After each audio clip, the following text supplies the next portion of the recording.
तो on an average लगभग 5 आदमी एवरेस्ट में मरे हैं एवरी ईयर। मैं 2013 में गया था, उस समय भी 9 आदमी मरे थे। 2015 में एवलांच के टाइम में तो मिनटों में 19 लोग मर गए थे और बहुत सारे 80 से लगभग घायल हुए थे।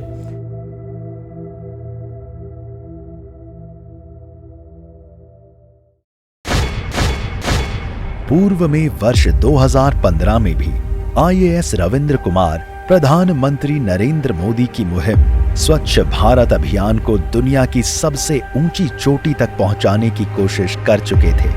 27 मार्च 2015 को पीएम मोदी का संदेश लेकर माउंट एवरेस्ट की तरफ विदा हुए थे। स्वच्छ भारत मिशन के अभियान को लेकर हिमालय की तरफ चले रविंद्र कुमार और उनके दल को खुद प्रधानमंत्री मोदी ने हरी झंडी दिखाई थी।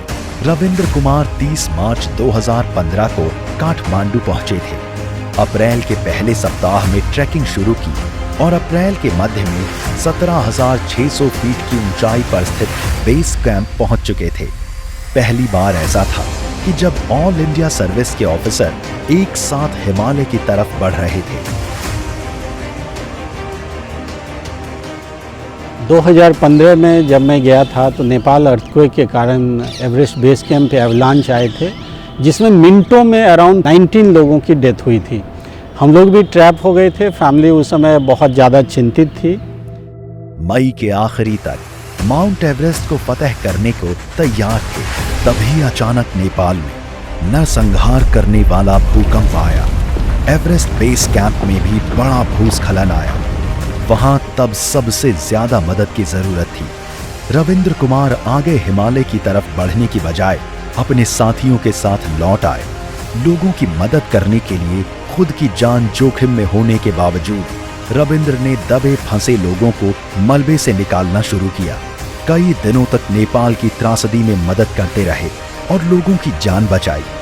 नतीजा ये रहा कि माउंट एवरेस्ट पर जाने का ये सपना अधूरा रह गया। जो कसक 2015 में रह गई थी, उसे रविंद्र कुमार ने 2019 में पूरी की और 2019 में गंगा जल के साथ साथ स्वच्छ भारत अभियान को भी एवरेस्ट की चोटी तक पहुंचाकर ही चैन की सांस ली।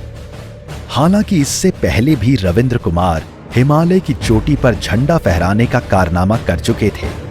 वो 2013 का साल था और तारीख थी 19 मई की, जब पहली बार रविंद्र ने माउंट एवरेस्ट की चढ़ाई पूरी की थी। उस समय रविंद्र कुमार सिक्किम कैडर के अफसर हुआ करते थे। रविंद्र को हिमालय की चोटी पर चढ़ने के मकसद भी साल 2011 में सिक्किम में आया भूकंप था, जब पर्वतारोहियों को मदद के लिए बुलाया गया था। करीब एक दशक मर्चेंट नेवी में नौकरी करने के बाद भारत की सबसे प्रतिष्ठित परीक्षा पास कर आईएएस अफसर बने रविंद्र कुमार ने उसी दिन पर्वत पर जाने के बारे में सोच लिया था। रविंद्र ने जो सोचा वो पूरा किया। यह इसलिए मुमकिन हुआ क्योंकि ये एक जिद थी, एक जुनून था। इसी जज्बे और जुनून ने रविंद्र कुमार को बिहार के एक गांव से निकालकर हिमालय की सबसे ऊंची चोटी पर पहुंचाया। हमें बहुत प्राउड फील होता है और जब खास करके टीवी मीडिया वगैरह में देखते हैं कि इस तरह से हाईलाइट किया जा रहा है इनके कार्यों को, तो बहुत छोटे बच्चों को प्रेरणा मिलती है और हम लोग गौरवान्वित होते हैं। दरअसल रविंद्र कुमार बिहार के बेगूसराय जिले के एक छोटे से गांव बसही के रहने वाले हैं। किसान परिवार में पैदा हुए रविंद्र की शुरुआती पढ़ाई बेगूसराय में हुई, फिर रांची में पढ़ाई की। रविंद्र ने 1999 में आईआईटी का एंट्रेंस एग्जाम भी पास किया था, मगर तब उन्होंने आईआईटी इंस्टीट्यूट छोड़कर शिपिंग में करियर चुना था। रविंद्र के जिद का ही नतीजा था कि आईआईटी क्रैक करने और शिपिंग में यूरोप की कंपनी में वरिष्ठ अधिकारी बनकर नौकरी छोड़ने के बाद भारत की सबसे प्रतिष्ठित परीक्षा पास की और आईएएस अधिकारी बने। तब भी कुछ अलग करने की जिद में रविंद्र आगे बढ़ते गए और फिर बारी हिमालय फतह करने की थी। रविंद्र के इस ऊंचे मकाम तक पहुंचने में पत्नी आईएफएस दीक्षा भंडारी का बहुत बड़ा योगदान है। हिमालय की गोद में बसे उत्तराखंड के उत्तरकाशी में जन्मी दीक्षा से रविंद्र को फिर से हिमालय की चोटी जाने की प्रेरणा मिली। विशेष खेल सम्मान सहित कई अन्य पुरस्कार से सम्मानित रविंद्र कुमार ने अपने हिमालय के सफर को शब्दों में भी पिरोया है। 2013 एवरेस्ट की जर्नी के बारे में एक किताब लिखी है, इंग्लिश में मैनी एवरेस्ट नाम है, many Everest and inspiring journey of transforming dreams into reality.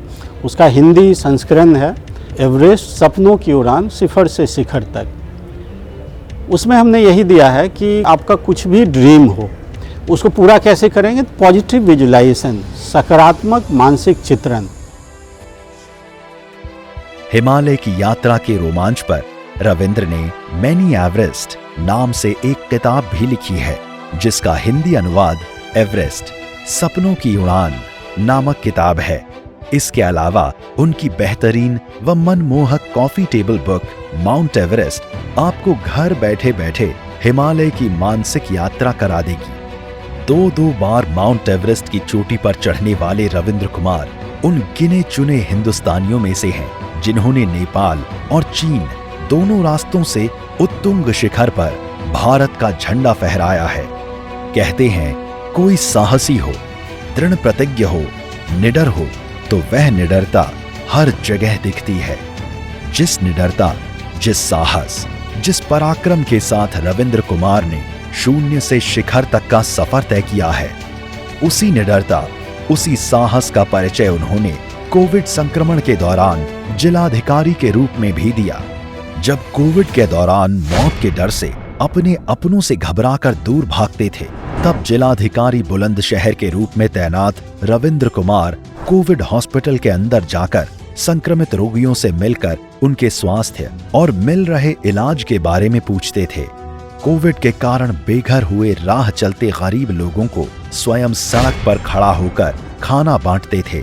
ये निडरता, साहस के साथ साथ सच्चे दिल से जन सेवा का भी अद्भुत उदाहरण है, जो 2015 में नेपाल में आई भूकंप के बाद भी दिखी थी। जब रविंद्र ने नेपाल में एवरेस्ट यात्रा के दौरान अपने जान की परवाह किए बिना फंसे हुए घायल लोगों की जान बचाई थी, और उसके 5 वर्ष बाद आई कोविड संक्रमण के दौरान भी दिखी, जो निश्चित रूप से आज लाखों युवाओं के लिए एक जबरदस्त प्रेरणा स्रोत है और आने वाले वक्त में और हिंदुस्तान को नई राह दिखाएगी।